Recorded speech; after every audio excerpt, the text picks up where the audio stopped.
It's one of those stories that seems ripped from a movie script. A tale of karmic justice so perfect it feels like it just has to be fiction. This is the story of a man mocked for his job, pushed into a ring for a cheap laugh, and the moment he reminded everyone that you never, ever, underestimate the quietest person in the room. The story goes by many names online: Jerome Washington, Darnell Hughes, Marcus Williams, and the details change with each telling, which is a good sign that we're dealing with a powerful modern fable, not a documented event. There are no confirmed news reports or viral videos of the actual punch. Instead, what went viral was the idea: an arrogant MMA trainer, a quiet janitor, and a single, devastating knockout. While the names and places may be fictional, the lesson is undeniably real. It's a story about what happens when arrogance meets humility in the most public way possible, and it's become a legend online for a very good reason. Section 1, the setting, Elite Combat Academy. To understand the story, you have to picture the world where it all goes down, a place often called the Elite Combat Academy in retellings. This isn't just any gym, it's a temple of ego. The air is thick with the smell of sweat, leather, and ambition. It's the kind of place that costs a fortune, attracting tech execs and social media influencers who want to cosplay as warriors for a few hours a week. The soundtrack is a symphony of thuds against heavy bags, the sharp crack of shins on pads, and the grunts of men pushing their bodies to the limit. It's a world with a strict, unspoken food chain. At the top are the fighters and trainers, men who walk around like they own the place. Everyone else, the front desk staff, the maintenance crew, is practically invisible. They're just the background scenery for the gladiators at center stage. The culture is all about cultivating toughness. Weakness is a disease to be stamped out. Mercy is a dirty word. The young men training there aren't just learning to fight, they're learning a specific brand of peacocking masculinity. They're taught that the world is divided into predators and prey. You're either the one hitting or the one getting hit. It was a world perfectly designed to overlook a man like the janitor, and to empower a man like the trainer.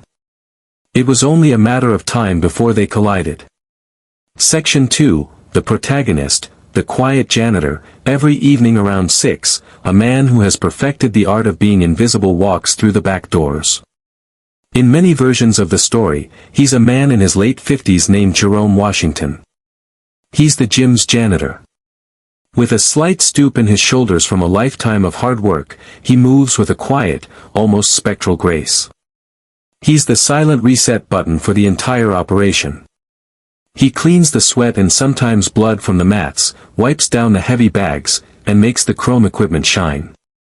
The fighters, high on adrenaline and testosterone, barely see him. He's just part of the furniture, a human Roomba that makes their messes disappear. They step over his wet floors, drop sweaty towels at his feet, and talk right through him. Jerome never complains. He just nods, if he's noticed at all, and keeps working with a focused, methodical dignity. His invisibility is his armor. What no one knows is that the man they ignore was once somebody else. A lifetime ago, his hands were wrapped in leather and tape, and they moved with blinding speed. In his youth, the boxing gym was his sanctuary. A grizzled old trainer saw the fire in the quiet kid's eyes and a phenomenal, God-given talent in his hands. He wasn't just good, he was a prodigy, tearing through the amateur circuit to become an undefeated Golden Gloves champion. A world title seemed inevitable. But fate can be cruel. Just as his pro career was about to launch, a family tragedy forced him to make an impossible choice: chase his own glory, or be the man his family needed. He chose family. He hung up the gloves. The dream was packed away, replaced by hourly jobs and mounting bills. The trophies and clippings yellowed in a closet. He buried his past deep inside, a ghost of what could have been. And in a twist of cruel irony, he now mops the floors where other men chased the very dreams he was forced to surrender. Section 3, the antagonist, the arrogant trainer. If the janitor is the gym's ghost, the head trainer is its roaring dragon. Often called Damon Cross, he's the self-proclaimed king of the academy. He's a physical specimen covered in expensive tattoos, and he moves with the predatory confidence of a man who believes he's the most dangerous person in any room. But his arrogance is a mask for a deep insecurity. Damon was a moderately successful MMA fighter, but he never quite made it to the big leagues like the UFC. He had the look and the talk, but he lacked that last ounce of championship grit. Unable to become a true champion himself, he settled for being a tyrant in his own small kingdom. His training style reflects this bitterness. He's especially hard on the young, gifted fighters, as if to ensure none of them will ever surpass him. His most pathetic target, however, is Jerome. For years, Jerome is the subject of Damon's daily humiliation. The abuse often has a sharp, racial edge. He accidentally spills drinks on freshly mopped floors, sneering, "Clean that up."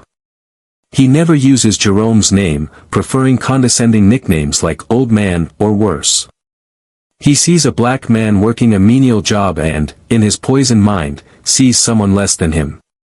He has no idea that with every insult, he isn't just chipping away at a man's patience. He's poking a sleeping giant. Section 4. The inciting incident and escalation. The day it all boils over starts like any other. Damon is in a foul mood after one of his fighters lost a match.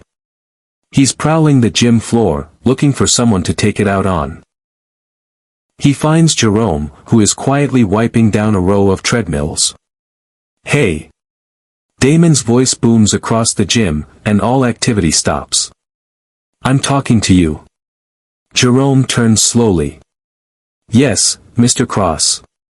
Damon saunters over, a cruel smirk on his face. "You know, I watch you shuffle around here, and I've been wondering. Has any of this fighting stuff rubbed off on you? Or are you just good at cleaning toilets?" A few students snicker nervously. Jerome's expression doesn't change.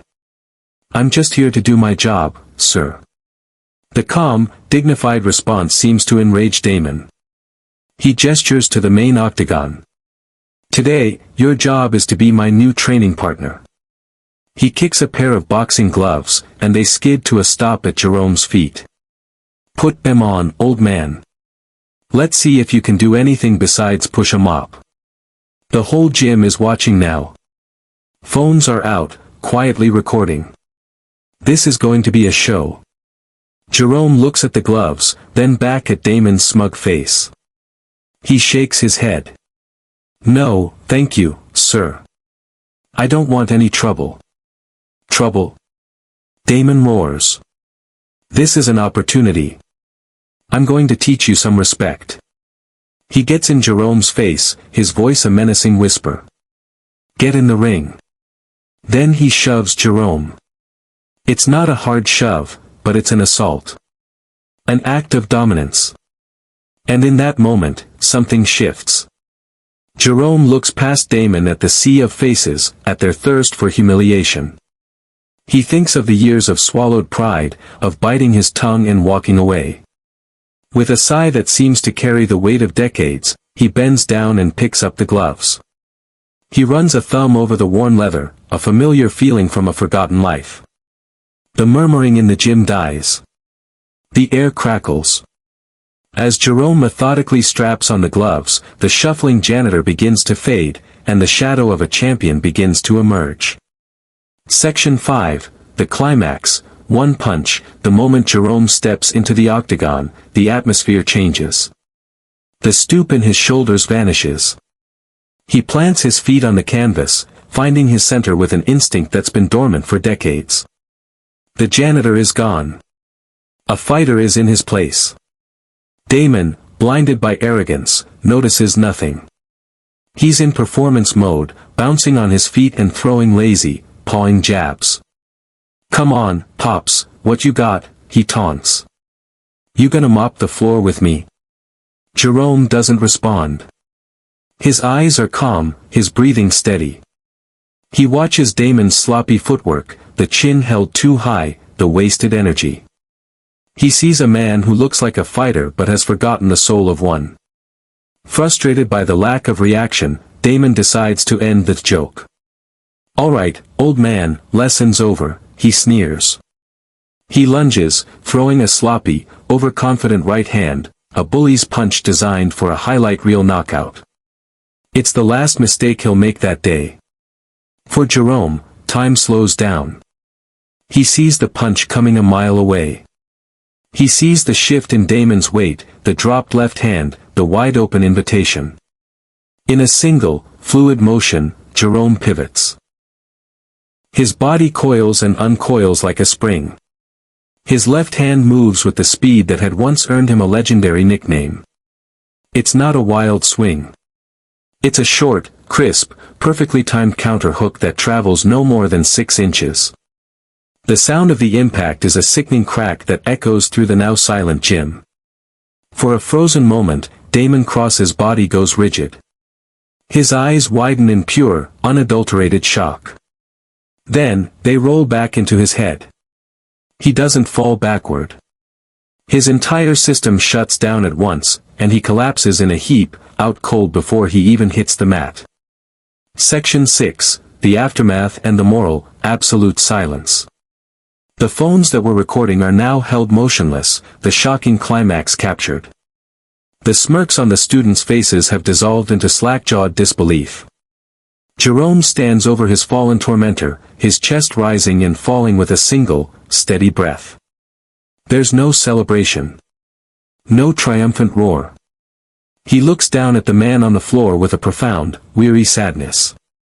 He methodically unstraps the gloves and places them neatly on the mat beside Damon's still form.